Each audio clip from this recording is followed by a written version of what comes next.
मैं हितेश कई महीनों से मिला तक नहीं था उससे। फोन पर बात भी ना के बराबर हो रही थी। उसके व्हाट्सएप मैसेज नोटिफिकेशन में देखते ही घंटों तक ऑनलाइन नहीं आता था। फिर न जाने क्यों उस वक्त से उदास सा हूं जब से पता चला है कि वो जा रही है, यह शहर छोड़ के दूसरे शहर। बताने भी नहीं आई और ना ही किसी दोस्त ने बताया। व्हाट्सएप स्टोरी डाली थी कल शाम उसने, वहीं से पता चला shifting to Mumbai very soon. बस तब से कानों में एक अजीब सी गर्माहट सी महसूस होने लगी। कभी ऐसी सिचुएशन आई ही नहीं थी लाइफ में, इसलिए मैं समझ ही नहीं पाया कि मैं क्या महसूस कर रहा हूँ। मैं कुछ महसूस भी कर रहा हूँ या नहीं, या कुछ सोचूं, कुछ समझूं, कुछ कह सकूं, ऐसी हालत में भी नहीं था मैं। ब्लैंक, बिल्कुल ब्लैंक। बेड पर बेसुध सा लेटा रहा। कोई ख्याल तक माइंड में नहीं आ रहा था। कुछ देर में फोन उठता, उसका व्हाट्सएप देखता, लास्ट सीन देखकर फिर फोन रख देता। यही सिलसिला घंटों तक चलता रहा। बीच में एक दो बार उसे कुछ लिखने का ख्याल मन में आया, पर टाइपिंग स्क्रीन पर अंगूठा चलता, पर फिर अचानक बैक स्पेस का बटन दबाकर सब मिटा देता। दीवार घड़ी के सुई की टक टक साफ सुनाई देती रही। दिल और माइंड दोनों कुछ शांत और खामोश। इसी अजीबोगरीब माहौल में कब शाम से रात हो गई पता ही नहीं चला। मुश्किल से खाने की थाली बेड पर ही लेके बैठ गया। निवाले तोड़कर हाथ में लेके बैठा रहा। खाया ना गया। सारा खाना ज्यों का त्यों रसोई में रखाया। वापस आकर दोबारा फोन को उठाया, व्हाट्सएप खोला।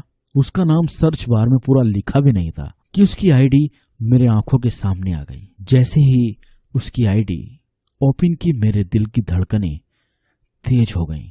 वो ऑनलाइन थी। ऐसा पहली बार था जब उसको ऑनलाइन देख सांसें तेज हुई हों। उससे बात करने का जी चाह रहा था, पर कैसे बात शुरू करूं, क्या बात करूं, कुछ समझ नहीं आ रहा था। कुछ देर और बेसुध सा उसकी आईडी को एक टक देखता रहा। कुछ देर हिम्मत जुटाकर एक गहरी सांस ली और मैसेज भेज दिया, हाय। डिलीवर होते ही मैसेज पे ब्लू टिक थे, हाय। उसका भी मैसेज ठीक उसी वक्त आया। किसी के चेहरे का रंग उड़ा हुआ हो और अचानक उसके चेहरे पर रौनक लौट आए। ऐसा ही कुछ मेरे चेहरे पर देखा जा सकता था। कैसी हो? उसने भी कहा, कैसे हो? फिर एक बार हमारे मैसेज आपस में टकरा गए। अब तक तो मेरे दिल की धड़कनें सीना फाड़कर बाहर आने को थी। कुछ वक्त तक दोनों तरफ से कोई जवाब नहीं आया। दोनों ही एक दूसरे के जवाब का इंतजार कर रहे थे। व्हाट्सएप में नाम के नीचे लिखे ऑनलाइन के स्टेटस को टाइपिंग में बदलते देखना भी एक अच्छी फीलिंग का एहसास देता है। मैं ठीक हूँ। उसका रिप्लाई आते ही टाइपिंग का निशान फिर ऑनलाइन के निशान में बदल गया। मैं भी ठीक हूँ, मैंने भी एक सिंपल सा जवाब दिया। फिर एक बार ऑनलाइन वाला सन्नाटा छा गया। इस बार सन्नाटा तोड़ते हुए मैंने मैसेज किया, तुम सच में जा रही हो मालविका? मालविका ने यकीन हाँ के लिए का सहारा लिया होगा, ऐसा दिल को समझाया। मालविका ने लिखा, मंडे को पापा आ रहे हैं। मैंने पूछा, मुंबई क्यों, कोई जॉब ऑफर है क्या? उसने रिप्लाई किया, नहीं, पापा ने जॉब स्विच कर दी है मुंबई के किसी आईटी कंपनी में, इसलिए कोटा का घर बेच दिया है। उसके पापा कहाँ जॉब करते थे, अब कहाँ कर रहे हैं, मुझे ये जानने में कोई इंटरेस्ट नहीं था। मैं तो ये जानना चाहता था वो क्यों जा रही है, इसलिए मैंने डायरेक्ट पूछा, तुम क्यों जा रही हो, तुम्हारी जॉब तो अच्छी चल रही है ना। यहाँ काफी देर टाइपिंग करने के बाद उसका रिप्लाई आया, दिल्ली में इतने दंगे हो रहे हैं, सो पापा डोंट फील सेफ। और वैसे भी आजकल सारे न्यूज चैनलों में दिल्ली दंगों की न्यूज दिखाते रहते हैं, तो पापा को टेंशन होने लगी है, इसलिए मम्मी, भाई और मैं सब पापा के साथ ही रहने वाले हैं। पापा की बात टाल नहीं सकते। तो तुम वापस नहीं आओगी? मैंने हिचकिचाते हुए पूछा। फिर एक अजीब सा सन्नाटा छा गया। काफी देर तक व्हाट्सएप पर ऑनलाइन का निशान देखता रहा, जो अचानक लास्ट सीन 12:08 में बदल गया। जनवरी 2020। Girlfriend, half girlfriend, crush. इसने पहले का जो फेस होता है ना, गुड फ्रेंड थी वो मेरी। कम से कम मुझे तो ऐसा ही लगता था। पुराने ऑफिस की कैंटीन में मिली थी। रोज की तरह दोस्तों के साथ 4 बजे शाम को कैंटीन में चाय पीने बैठे हुए थे। चाय तो खैर बहाना होता था, दरअसल पूरे दिन की फ्रस्ट्रेशन निकालने का मौका होता था। शाम की चाय टारगेट के नाम पे दिमाग खराब करने वाले बॉस को थोड़ा गाली दे देते थे। न्यू ज्वाइन थी एचआर डिपार्टमेंट में। एचआर की रूही मैडम ने ही मिलवाया था। छोटा कद, सांवला रंग, काली छोटी छोटी आंखें, घुंघराले बाल, बिल्कुल अमेरिकन एक्ट्रेस ओलिविया बीट्स जैसी दिखती थी और बातें ऐसे करती थी जैसे कभी खुशी कभी गम की काजोल हो। बातों बातों में रूही मैडम ने उसे बताया कि हितेश इग्नू से पोस्ट ग्रेजुएशन कर रहा है, तो उसने भी आगे पढ़ने की अपनी इच्छा जाहिर की और कुछ देर बाद हम अपनी चाय खत्म करके अपने अपने डिपार्टमेंट में वापस चले गए। कुछ दिनों तक ऐसे ही कैंटीन में मुलाकातें होती रहीं। उसकी चटपटी बातों की मुझे आदत सी पड़ गई थी। मालविका भी मुझसे अब खुलने लगी थी। लंच के बाद वो मेरे साथ बाहर टहलने आने लगी थी। एक दिन इग्नू में एडमिशन की डिटेल्स मांगने के बहाने उसने मेरा नंबर मांग लिया। एडमिशन की बात तो उसने फिर कभी की ही नहीं, पर अब हम दिन रात व्हाट्सएप पर बातें करने लगे थे।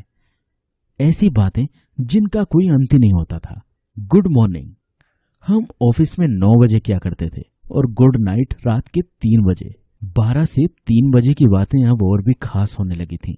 इसमें उसके सारे भाव साफ उभर कर आने लगे। कुछ ही दिनों में हमारे दिल के सारे राज एक दूसरे को पता चल चुके थे। ये भी महसूस करने लगे थे कि हम एक दूसरे को चाहने लगे हैं। अभी तक उसने अपने प्यार का इजहार नहीं किया था और ना ही मैं उसे बताना चाहता था कि मैं उसे किस कदर पसंद करने लगा हूं, क्योंकि इस कंपनी में मेरा नोटिस पीरियड बस अब 1 हफ्ते का रह चुका था। उससे मिलने के 1 हफ्ते पहले ही मैं अपना इस्तीफा दे चुका था। ये बातें मेरे बॉस के अलावा किसी और को पता नहीं थी, मालविका को भी नहीं। मैं जानता था कि ये बातें उसे उदास कर देंगी। जैसे जैसे मेरे ऑफिस के आखिरी दिन करीब आ रहे थे, मेरी बेचैनी बढ़ती जा रही थी और लास्ट दिनों में वही हुआ जिसका मुझे डर था। उस दिन मैंने लंच मालविका के साथ ही किया।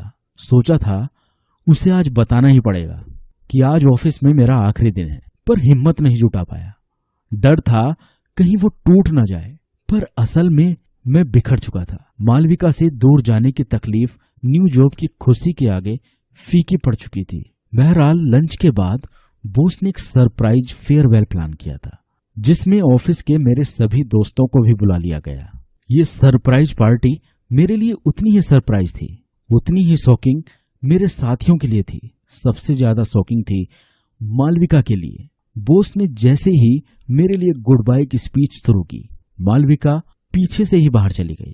मेरे लिए जो पार्टी चल रही थी उसमें मेरा ही मन नहीं लग रहा था।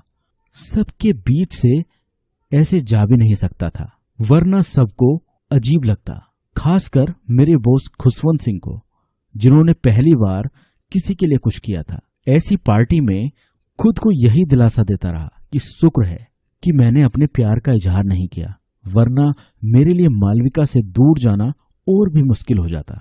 शाम को ऑफिस से निकलते ही मेरी निगाहें एचआर डिपार्टमेंट से निकलने वाली हर लड़की पर गड़ गईं, पर मुझे मालविका कहीं दिखाई नहीं दी। करीब आधा घंटा वहीं इंतजार करता रहा, फिर मैं भी मेट्रो की तरफ चल दिया।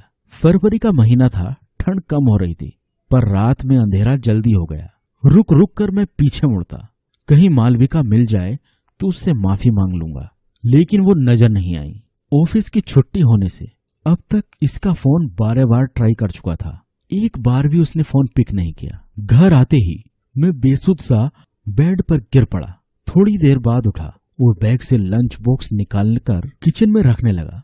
जैसे ही लंच बॉक्स खोला, उसमें एक कागज देखकर थोड़ा हैरान हुआ। वो एक चिट्ठी थी जिसमें एक डेयरी मिल्क की चॉकलेट लिपटी हुई थी, जो यकीनन उसने लंच के बाद चुपके से मेरे लंच बॉक्स में रख दी थी। उसमें लिखा था, डियर हितेश, मेरा शुरू से एक सपना था कि मैं अपने प्यार का इजहार लव लेटर लिखकर करूं।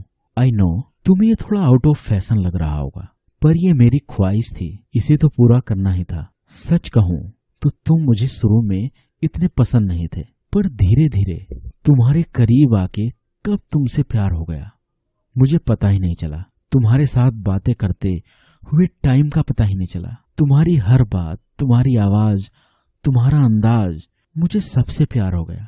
मुझे पता है तुम मुझसे प्यार करते हो।